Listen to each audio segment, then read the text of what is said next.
guys, welcome back to my channel. Today I have swatches for you from the Bawdy House Collection by Zaftig Lacquer. This 4-piece collection goes on sale on October 19th, so in the description box below I will link the Zaftig site, I will link their Instagram page, and I will link my Instagram page where you can see more swatches of this collection. So we have 4 things to look at today, and let's go ahead and get started. So first we have Dame Death, and this is described as a white-based multi-chrome that shifts from red to violet to blue to pink with iridescent pink microflakies. So here's our first coat of Dame Death.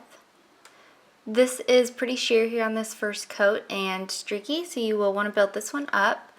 The formula on this is pretty good. It's a little bit on the thicker side, but it's not hard to control. It doesn't want to run or pull or anything like that since it is a little bit thicker.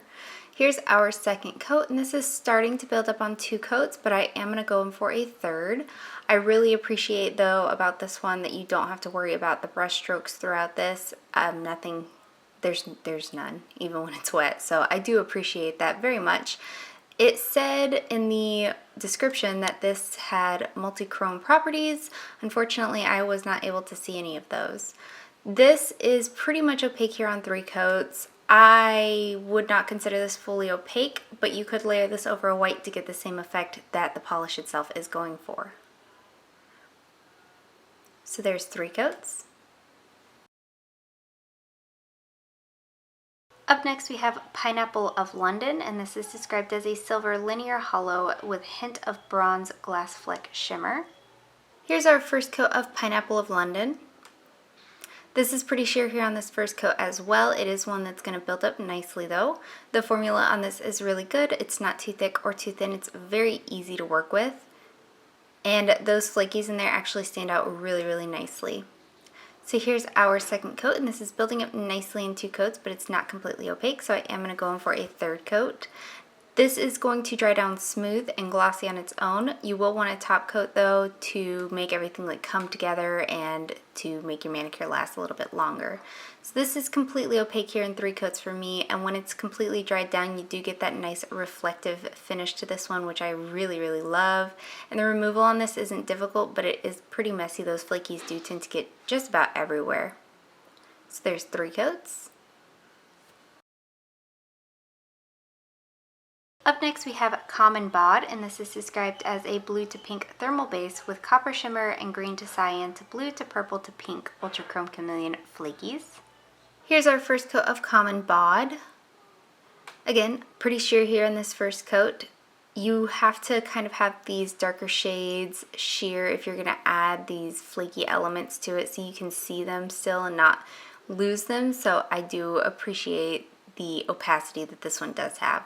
So this is building up here in 2 coats, but it's not completely opaque. This one is going to dry down very textured and pretty dull, so you will want a nice glossy top coat to finish this off, or a matte top coat to make those flakies stand out, just to make everything look nice and cohesive. So here's our third coat, and this does cover completely in 3 coats for me. And though it dries textured, those are flakies, they are not glitter, so it's not going to be difficult to take off or anything like that. The temperature change in this one is very nice and easy, as you can see right here, so there is 3 coats. And lastly for today we have Greek Street, and this is described as a bright pink base with gold, glass fleck, and hollow microflakes. Here's our first coat of Greek Street.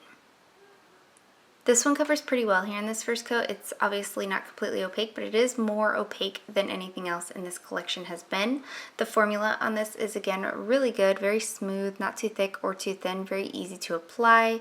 These are micro glitter in here though, so it is going to dry extremely textured, and it is going to be pretty doggone difficult to remove. So just bear that in mind, and I would use a peel off base coat personally if I was wearing this one out. You will also want a nice thick glitter eating glossy top coat to finish this off. I'm constantly asked which one I like, and Super Chic Marvel Liquid Macro Top Coat is my favorite. So there is 2 coats. So my favorite of this collection is Common Bawd. I have made it no secret that I like these blues with the strong purple shimmers. This one is a thermal. It is very beautiful. It has a good formula. So Common Bawd is my favorite. And that is it. Let me know in the comments below what you guys thought of this collection. Let me know if you plan on picking any of them up, and let me know what your favorite was. Give this video a thumbs up if you liked it. Subscribe if you'd like to see more from me, and I will talk to you again next time. Bye.